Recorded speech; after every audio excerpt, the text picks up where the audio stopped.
Circa il 20% delle fatture elettroniche emesse o ricevute in Veneto dagli sportelli della CNA hanno riscontrato problemi e sollevato disagi.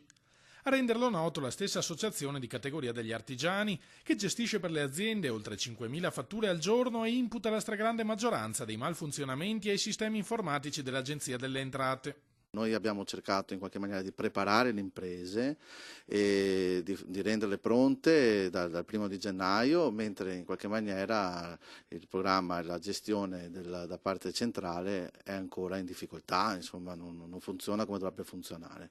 Il problema principale consiste nel mancato recapito delle fatture da parte dell'Agenzia delle Entrate all'indirizzo prioritario scelto dall'impresa.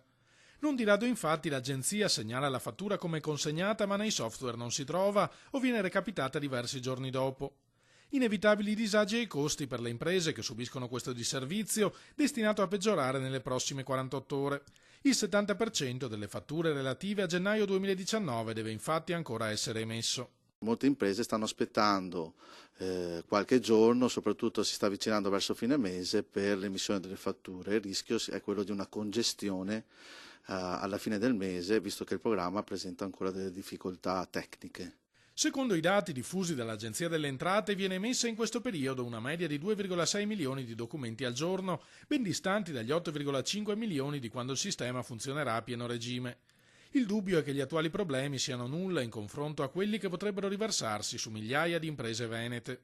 Quello che dobbiamo evitare è che il danno ricada sull'impresa, che in qualche maniera è già oberata da adempimenti, da burocrazia e ha la necessità di fatturare e soprattutto anche di incassare quanto ha realizzato con la propria prestazione.